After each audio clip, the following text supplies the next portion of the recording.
लपंडाव मालिकेच्या आजच्या भागाचे अपडेट जाणून घेऊया आपल्या आजच्या व्हिडिओमध्ये. तर आपण पाहतोय की सखी ही आता कबीरच्या ऑफिसमधून बाहेर येत असतानाच तिला गौतम काकाचा फोन येतो. गौतम काका सखीला विचारतो, सखी काय झालं तुझ्या आजच्या इंटरव्ह्यूचं, मिळाला का तुला जॉब? त्यावर सखी म्हणत असते, काका मीच इंटरव्ह्यू दिला नाही आणि आज मीच ह्या जॉबला नको असं म्हटलं आहे आणि निघूनही आली आहे. गौतम काका म्हणतो, काय बोलतेस तू हे, आणि मुळात का केलंस असं तू? सखी का नको म्हणालीस तू जॉब? त्याबरोबर सखी म्हणत असते, कारण काका हा जॉब मला कबीरने ऑफर केला होता त्याच्या कंपनीमध्ये आणि एखाद्या वेळी जीव गेला तरीही चालेल, पण मी त्या कबीरच्याकडे अजिबातच नोकरी वगैरे करणार नाही आहे. त्यावर गौतम काका, सखी हे बघ प्लीज माझं ऐकून घे असं म्हणतो. सखी म्हणते, काका प्लीजच हां, जर मला तू त्या कबीरबरोबर जॉब कर असं सांगत असशील ना तर मला तुझं काही ऐकायचं नाही आहे. त्यावर गौतम काका म्हणतो की नाही सखी, हे बघ मी तुला तू काय कर हे अजिबातच सांगत नाही आहे, पण कमीत कमी मला काय वाटतं एवढं तर ऐकून घेशील. सखी हे बघ लक्षात घे बाळा, सध्या तुला मुंबईमध्ये कोणीही जॉब देणार नाही आहे, कारण सरकारने आधीच तशी व्यवस्था करून ठेवलेली आहे. त्यामुळे जर तुला जॉब हवा असेल तर तुझ्याकडे पर्याय नाही आहे. आधी जग मग लढ, कळतं आहे ना? तर दुसऱ्या बाजूला किरण रागवलेला असतो. किरण म्हणतो की सखीचं हे काय चाललं आहे, सखी किती ताणून धरते. त्याबरोबर कबीर म्हणतो की अरे हो तू जरा शांत तरी हो. त्यावर किरण म्हणतो, कसा शांत होऊ ते तूच सांग. शांत कसा होऊ, बघतोस ना ह्या बायका किती ताणतात तो विषय. मला तर वाटतं ना की जर जगामध्ये तिसरं महायुद्ध होणार असेल ना तर ह्या बायकांमुळेच होऊ शकतं आणि ह्या बायकांचंच होऊ शकतं. अरे बघ तरी, तू एवढा समजवतोयस, एवढा मागे पुढे करतोयस, तरी ती सखी समजून घ्यायला काही तयार नाहीच आहे. तुझ्या व्यतिरिक्त जर दुसरा कोणी मुलगा असता ना तर त्याने तिच्या एवढं मागं पुढे केलंही नसतं. तू मात्र आपला तिच्या एवढं मागे करतोयस आणि ती काय करते तर ती तुला काडीची किंमत देत नाही आहे. या सगळ्याला काय अर्थ आहे? ती का अशी वागू शकते तुझ्याबरोबर?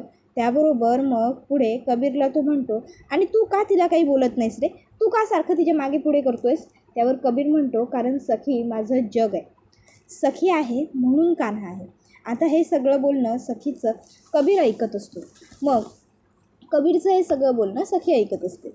मग आता पुढे कबीर म्हणतो की काय आहे ना, आता मला मान्य आहे की आमच्या दोघांमध्ये थोडासा दुरावा आहे, पण लवकरच तो दुरावा दूर होईल आणि आमचं नातं पुन्हा चांगलं स्ट्रॉंग होईल, अगदी पूर्वीसारखं. कळलं का तुला किरण? त्याबरोबर हे ऐकून तर सखीला आणखीनच जास्त बरं वाटतं. आता सखी कबीरचं हे बोलणं ऐकून खुश होत असते. त्याबरोबर मग आता लगेचच अचानक सखीच्या मोबाईलची रिंग वाजते. आता रिंग वाजल्याबरोबर कबीर आणि किरण सखीकडे बघतात. कबीर उठून उभा राहत म्हणतो, सखी मॅडम तुमचं काही राहिलं आहे का, काही विसरलं आहे का इथे? त्यावर सखी म्हणते, हो माझा इंटरव्ह्यू राहिला आहे. त्याबरोबर हे ऐकून कबीर म्हणतो, काय? त्यावर सखी म्हणते, हो माझा इंटरव्ह्यू राहिला आहे. किरण म्हणतो, तुमचं चालू द्या, मी आलोच. आणि मग लगेचच किरण हा तिकडनं बाहेर जाऊ लागतो. सखीला म्हणतो, सखी ये ना, ये बस हां प्लीज बस. आणि मग तो सखीला बसायला सांगतो. तर दुसऱ्या बाजूला मनस्विनी ही आता सखीने सह्या करून दिलेले प्रॉपर्टीचे पेपर्स वाचत असते. मी माझी सर्व प्रॉपर्टी स्व इच्छेने माझी आई तेजस्विनी राघव कामत हिच्या नावे करत आहे. आणि मग ती म्हणते, ओ डॅम, पण याच्यात तर त्या तेजस्विनीचं नाव आहे, म्हणजे मला ही प्रॉपर्टी मिळालेली नाहीच आहे, ही प्रॉपर्टी तेजस्विनीला मिळालेली आहे तिच्या नावावर, म्हणजे आता मला आयुष्यभर ती तेजस्विनी म्हणूनच जगावं लागणार. शिट, इथे खरं तर माझं खरं नाव हवं होतं मनस्विनीच्या नावे ही सगळी प्रॉपर्टी आहे असं हवं होतं. असं तर वाटतंय ना की सगळे पेपर्स घ्यावे आणि असे फाडून टाकावे. नाही मनस्विनी, काम डाऊन. हे बघ, तुला असं रागवून सध्या चालणार नाही आहे. कितीतरी लोकांना काही ना काहीतरी सोडावंच लागतं स्वतःच्या फायद्यासाठी, मग तुलाही काहीतरी सोडावं लागेलच ना. सर्व गोष्टी आपल्याच मनाप्रमाणे घडतील असं नसतं. So don't be panic. होईल सगळं लवकरच तुझ्या मनासारखं होईल असा आता ती स्वतःला एक वेगळा दिलासा देत असते. आणि मग आता ती म्हणते की जाऊ दे, काही हरकत नाही, पण ही सगळी संपत्ती माझ्या हातात तर आली, हे महत्त्वाचं होतं, जे शक्य झालेलं आहे. आता ती स्वतःजवळ बडबडत असेपर्यंतच त्या ठिकाणी मग आता मीनाक्षी येते. मीनाक्षी आता लादी पुसण्यासाठी आलेली असते. मनस्विनी तिकडे बसलेली असते. मग मीनाक्षी खाली नजर करते आणि आता पटपट पुसून घ्यायला लागते. मनस्विनी म्हणते, शाब्बास शाब्बास, असंच माझ्यासमोर मान खाली घालून गुपचूप स्वतःचं काम करत राहायचं. माझ्यासमोर नजर वर करून बघण्याची हिंमत करायची नाही, समजलं? त्याबरोबर मग आता लगेचच मनस्विनी उठते आणि ते सगळे जे पेपर्स असतात ते कपाटात ठेवते ड्रॉवरमध्ये आणि तिकडनं निघून जाते. आता जशीच मनस्विनी ही तिकडनं निघून जाते, मीनाक्षी पटकन उठते, जाऊन तो कपाटाचा ड्रॉवर उघडते, त्याच्यामधनं ते पेपर्स काढते आणि ते पेपर्स आता ती घेते आणि पटकन पाण्यामध्ये बुडवते. आता ते पेपर ती पाण्यामध्ये बुडवते एकदा, पुन्हा ते पेपर्स पाण्यामध्ये बुचकळते. इतक्यात आता त्या ठिकाणी ती ते पेपर्स घेऊन उभी असताना मनस्विनी तिकडे येते. मनस्विनी ते पेपर बघून घाबरते आणि आता मनस्विनी टेन्शनमध्ये येते. ती आता लगेचच इकडे म्हणू लागते की काय चाललं आहे तुझं, काय करतेस तू हे? त्यावर मग मीनाक्षी काकू सांगते, पाणी फिरवते, तुझ्या मेहनतीवर पाणी फिरवते. आम्हाला सगळ्यांना फसवून तू सखीकडनं हे सगळं वैभव मिळवलंस ना, पण आता नाही, आता बास. आणि मग ती पुन्हा त्या पाण्यामध्ये पेपर्स बुचकळते आणि आता ते पेपर झटकते. त्याबरोबर मग मनस्विनी ही तोंडावरती हात घेते आणि बघते तर काय, इकडे आता जी मीनाक्षी असते ती पेपर्स नसून तर डस्टर झटकत असते, ती पायपुसणी झटकत असते. आता ते बघून मग मात्र इकडे मनस्विनीला राग आलेला असतो. तर दुसऱ्या बाजूला तर एकीकडे कबीरने सखीचा इंटरव्ह्यू घ्यायला सुरुवात केलेली असते. पहिले तर तो सखीचे सगळे सर्टिफिकेट वगैरे चेक करतो आणि म्हणतो, wow, great, amazing, mind blowing. खरंच म्हणजे शाळेत असताना अभ्यासात तरी तुम्ही हुशार होतात तर. त्यावर सखी कबीरकडे बघू लागते. त्यावर कबीर म्हणतो, नाही म्हणजे अभ्यासात सुद्धा तुम्ही हुशार होतात तर, असं मला म्हणायचं होतं. त्यावर सखी गप्प बसते. कबीर म्हणतो की युज्युअली आमच्याकडे जर एखाद्याने आपलं कौतुक केलं तर म्हणजे अशी थँक्यू म्हणण्याची पद्धत आहे. नाही म्हणजे तुमच्याकडे आहे की नाही ते मला माहिती नाही आहे, पण मी जस्ट सांगतोय की आमच्याकडे म्हणतात. त्यावर सखी थँक्स एवढंच म्हणते. त्यानंतर मग कबीर म्हणतो, ठीक आहे, मग आता पुढे आपण इंटरव्ह्यूला सुरुवात करूया. तर तुम्हाला आमच्याकडे काय काम करायला आवडेल? त्यावर मग सखी म्हणते की तुम्ही माझं क्वालिफिकेशन बघितलं आहेच, मग त्या अकॉर्डिंग तुम्हाला जे योग्य वाटेल ते काम तुम्ही मला सांगू शकता सर. त्याबरोबर मग कबीर म्हणतो की तसं असेल तर मग मला तुम्ही क्लायंट रिलेशन सांभाळावं असं वाटतं आहे. त्याबरोबर सखी म्हणते, क्लायंट रिलेशन आणि मी का? त्याबरोबर मग कबीर म्हणतो की मी तुम्हाला पर्सनली ओळखतो, त्यामुळे मला ही गोष्ट चांगलीच माहिती आहे की तुम्ही किती शांत आहात, किती सौम्य आहात, किती समंजस आहात. तुम्ही जर क्लायंट रिलेशन बघितलं तर त्यामुळे आपल्या कंपनीला फायदा होईल. क्लायंट आणि कंपनी या दोघांचंही नातं खूप नाजूक असतं, म्हणजे अगदी नवरा बायकोप्रमाणे. सखी म्हणते, काय? त्यावर कबीर म्हणतो, हो, क्लायंटचं आणि कंपनीचं नातं खरोखरच नवरा बायकोप्रमाणेच असतं.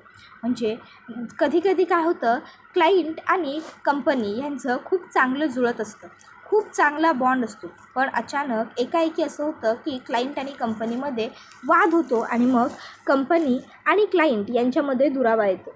मग क्लायंट काय म्हणतो की मला कंपनीबरोबर राहायचं नाही आहे, मला बोलायचं नाही आहे. त्याबरोबर मग आता सखी म्हणते, मग मी नवरा बायकोना वेगळं नाही होऊ देणार सर. त्यावर कबीर सखीकडे बघू लागतो. सखी म्हणते, क्लायंट आणि कंपनी, नवरा बायको. त्याबरोबर कबीर म्हणतो, अच्छा, तर मला आता तुम्हाला पुढे प्रश्न विचारायचे. सखी म्हणते, विचारू शकता. तर दुसऱ्या बाजूला आता मनस्विनीच्या लक्षात येतं की मीनाक्षीने प्रॉपर्टीच्या पेपर्सला हात लावलेला नाही आहे, तर तिच्या हातात डस्टर आहे. मग मनस्विनी आता रागाने मीनाक्षीकडे बघते. मीनाक्षी म्हणते, सरकार, लादी पुसून झाली आहे, मी येते. त्यावेळी मनस्विनी मीनाक्षीच्या एक खणखणवून मुस्काटात लगावून देते.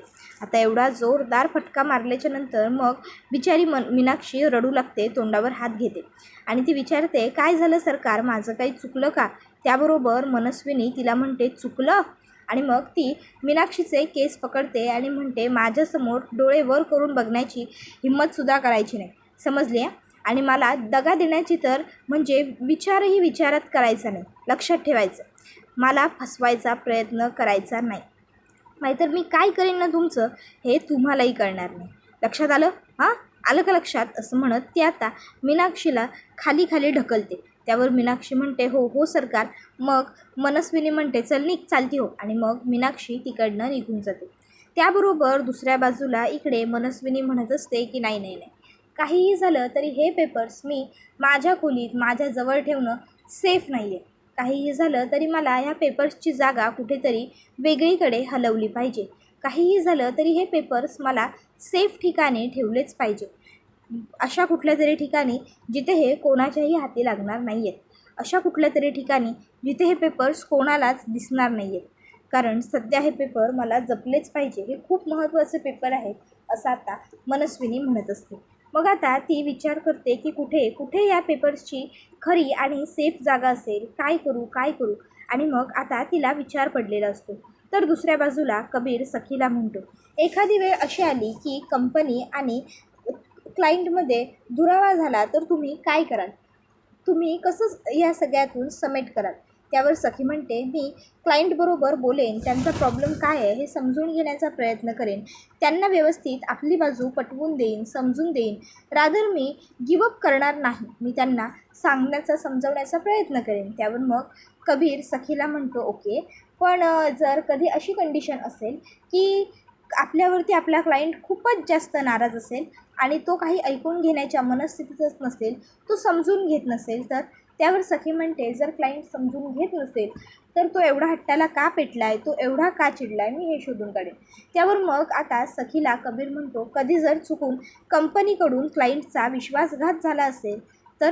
त्यावर सखी म्हणते की पहिली गोष्ट कोणाचा विश्वासघात करायचाच नाही, आणि दुसरी गोष्ट जर आपल्याकडून चुकून एखादी गोष्ट घडून गेली आहे, चुकून जर आपण एखादी चूक केली आहे तर पहिले तर ती चूक कबूल करायची आणि आपल्या क्लायंटची माफी मागायची. कारण माफी मागितल्याने प्रश्न सुटू शकतात ना, सॉरी म्हटल्याने प्रश्न सुटू शकतात. त्यावर कबीर म्हणतो की ठीक आहे, हेही बरोबर आहे.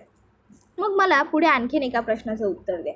जर तुमचा क्लायंट तुमच्याबरोबर बोलायलाच तयार नसेल, समजा तुम्ही क्लायंट आहात आणि मी कंपनी, जर तुम्ही बोलायलाच तयार नाही आहात तर मग मी काय करायचं.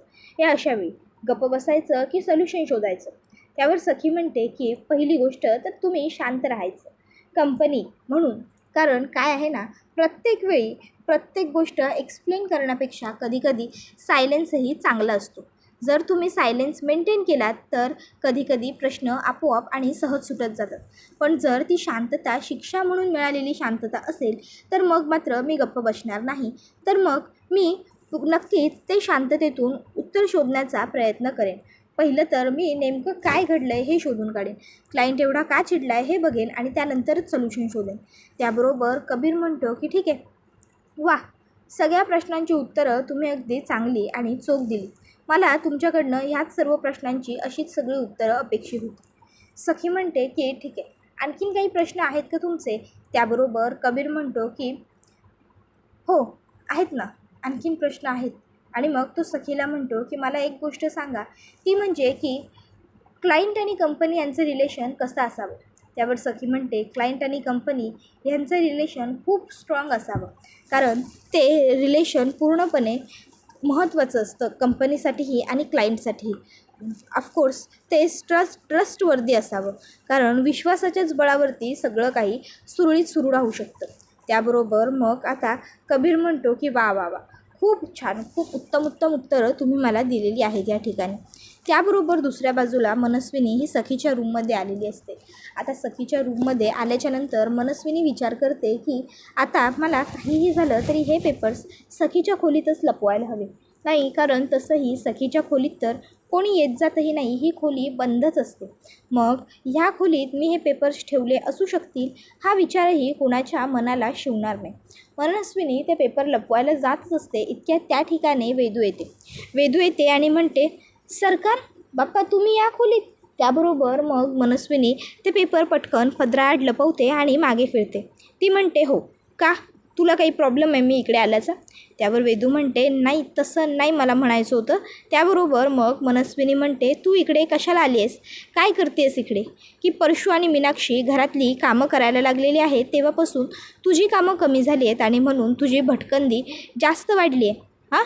त्याबरोबर मग लगेचच ती म्हणते नाही त्यावर मग मनस्विनी म्हणते ते माझ्यासमोर नाही करायचं, चल जा स्टेअर्स झाडायला घे. त्यावर ती होकार देते आणि जात असते. इतक्यात मनस्विनीच्या हातातून प्रॉपर्टीचे पेपर्स पडतात. मग आता वेदूसुद्धा त्या पेपर्सकडे बघत असते. तशी मनस्विनी तिला जोरात ओरडते, चल निघ. आणि मग वेदू बिचारी तिकडनं निघून जाते. मग मनस्विनी ते पेपर उचलते आणि म्हणते ओ डॅम, आत्ताच तडमडायचं होतं ह्या वेदूला. आता मी हे पेपर्स कुठे लपवू, कुठे ठेवू असा ती विचार करते.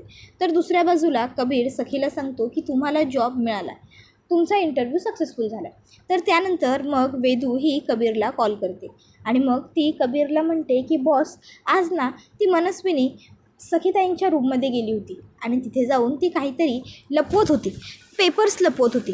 त्याबरोबर मग पुढे कबीर म्हणतो मग पुढे. त्यावर मग वेदू म्हणते पण मला बघून ती घाबरली, पण तिने घाबरली आहे असं दाखवण्याऐवजी माझ्यावरच राग काढला. त्यावर कबीर म्हणतो की जर ती मनस्विनी खरोखर ते पेपर बघून तुला घाबरली असेल, ती डचकली असेल, तर याचा अर्थ नक्कीच ते पेपर्स सखीच्या प्रॉपर्टीचे असणार. आफ्टर ऑल त्या मनस्विनीने सखीकडनं सर्व फसवून लुबाडून मिळवलेलं आहे. त्यामुळे तिला असं नक्कीच वाटत असणार की हे सर्व आपल्या हातून निसटून जायला नको आणि म्हणून ती घाबरत असणार.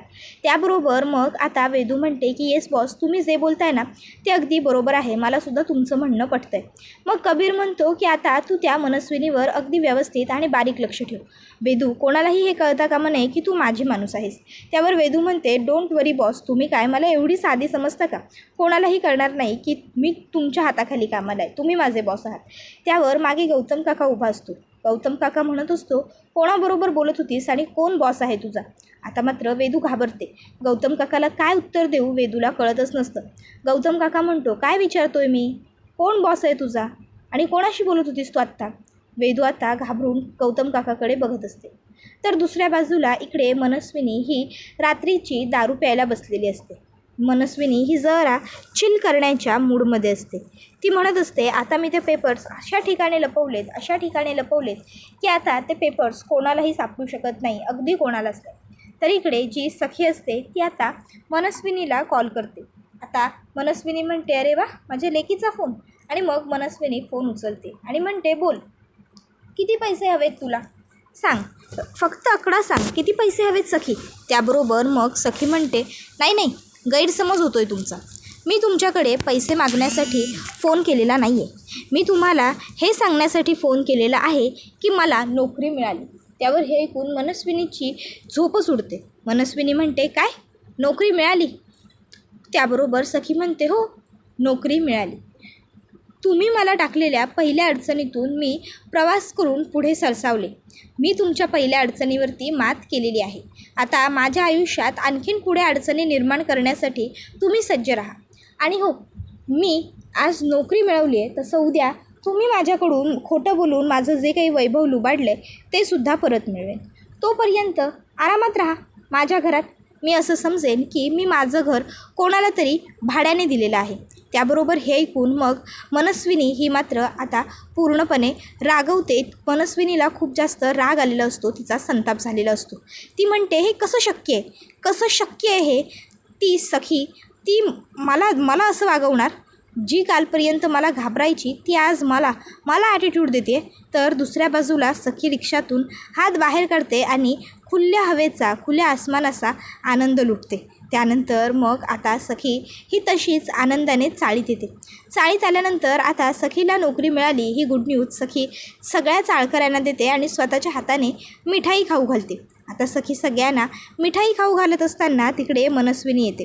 मनस्विनी सखीला म्हणते की वाटलं नव्हतं मला की ज्या कबीर किर्लोस्करने तुझा इतका विश्वासघात केला, तुला इतका छळलं, त्याच कबीर किर्लोस्करच्या कंपनीत तू काम करशील.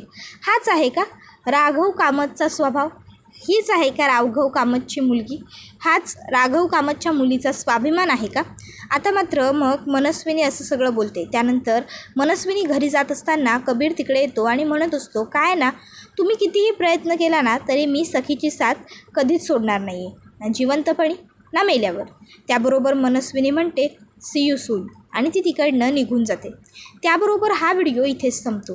व्हिडिओ आवडला असेल तर व्हिडिओला लाईक करा. चॅनलवर नवीन असाल तर चॅनलला सबस्क्राईब करा आणि बेल आयकॉन आठवणीने प्रेस करा, जेणेकरून तुम्हाला पुढच्या प्रत्येक व्हिडिओचं नोटिफिकेशन मिळत जाईल आणि सर्व व्हिडिओंचा आनंद हा अगदी उत्तम पद्धतीने घेता येईल. चला तर मग प्रेक्षकांनो, आजच्या पुरतं इथेच थांबूया. धन्यवाद.